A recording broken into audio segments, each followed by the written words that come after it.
Hello students. Today we are going to start the chapter power, the exponents. So let us start. Hello, so let us start. Power, the exponents. So what is exponent? An expression that represents repeated multiples of the same factor is called as a power. So if we write 5, that is black color number 5, and 4 is written above, we can read it as 5 raised to the power 4. That is the number 4 that is in brown color. It is called as the exponent, or we can say power also, and it tells us how many times to multiply the black number 5. If we talk about 5, the black number that is 5 is called the base and is what we multiply together. That is, if 5 raised to the power 4 is written, we will write it as 5 multiply 5 multiply 5 multiply 5, that is equal to 625. So now when we are talking about power, then we say there might be some laws, and if we go through the law, then we will start the first law, that is a to the power m multiply a to the power n is equal to a to the power m plus n. That is, if there are the two same base, then the power will be added. Okay, now here you can say a and a, the base are same and the power are m and n. So if the base are same, then the powers are added. This is law number 1. For example, if you see 4 raised to the power 6 multiply 4 raised to the power 5, that is equal to 6 plus 5 equals to the 4 to the power 11. Now we are moving to the second law. That second law is that if a to the power m whole power n is given, then the two powers are multiplied. That is, it equals to a raised to the power mn. If you see the example also, it is given with an example to understand how we can convert the values in the place of a, m and n. Now if we talk about law number 3, that is a, b, there are two variables. They can be two variables a, b whole power m is written, then they can be written separately as a to the power m and b to the power m. Same thing example is given over there. 3 multiply 7 whole to the power 11 is equal to 3 to the power 11 multiply 7 into 7 to the power 11.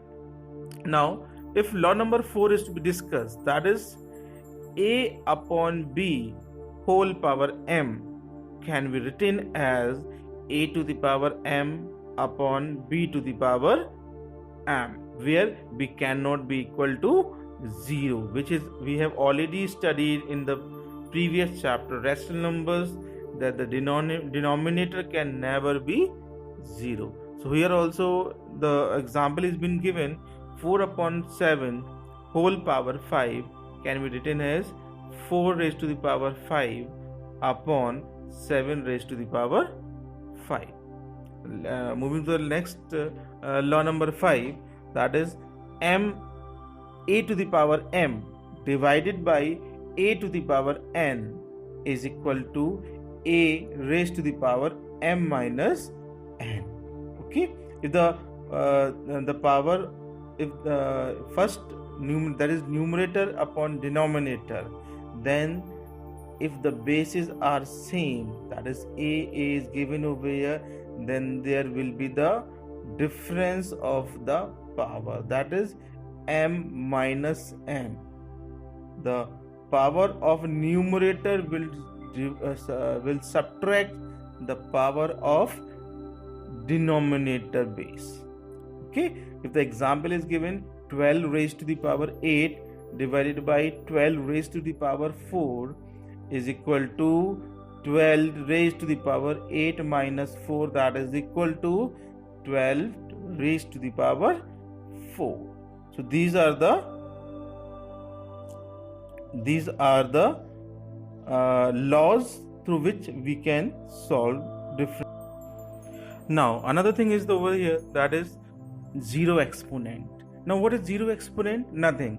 Any base having a power 0 is known as zero exponent. That is, any base with a power 0 will always be equal to 1. You always have to remember, any number, any bigger number, there if the power is 0, if you write a power as 0, then the whole answer will be equal to 1.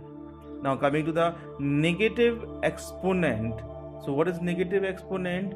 If a power is negative, if the power is negative, that is, if a raised to the power minus m, we will first have to convert in the positive power, that is, the reciprocal of the given exponent will be done. That is, if 8 raised to the power m is written, first we have to convert into 1 upon a to the power m, then only we can further solve the question. So what we have to keep in our mind, whenever a negative power is given, we will first convert it into positive power and then we will proceed to solve the question. If you see another example, that is a upon b whole power minus b, means if there is a rational number of numerator and denominator, then its reciprocal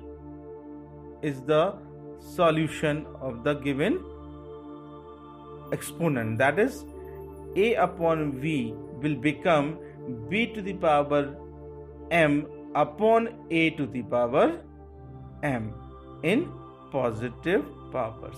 So we always have to remember, if a negative power is given, the reciprocal of it will be the positive power.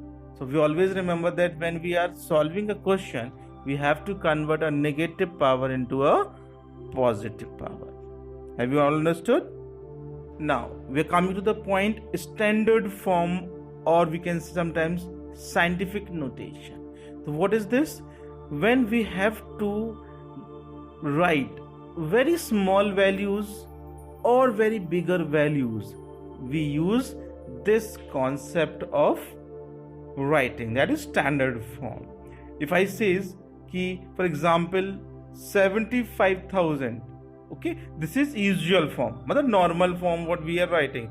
But when we have to write the same thing in standard form, we will write 7.5 into 10,000, that is 7.5 into 10 to the power 4. This is known as standard form. Okay, and second example is given over here, the smaller value, that is 0.000021. So it will be written as 2.1 into 10 to the power minus 5.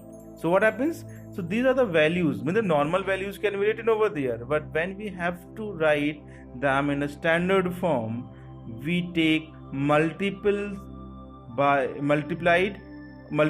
of 10. That is 10 to the power something which can represent that given number, which is in the usual form. Okay, this way. So all of you enjoyed today's session for PowerPoint, the exponent. I think you all have understood very well. Thanks for your attention in the class.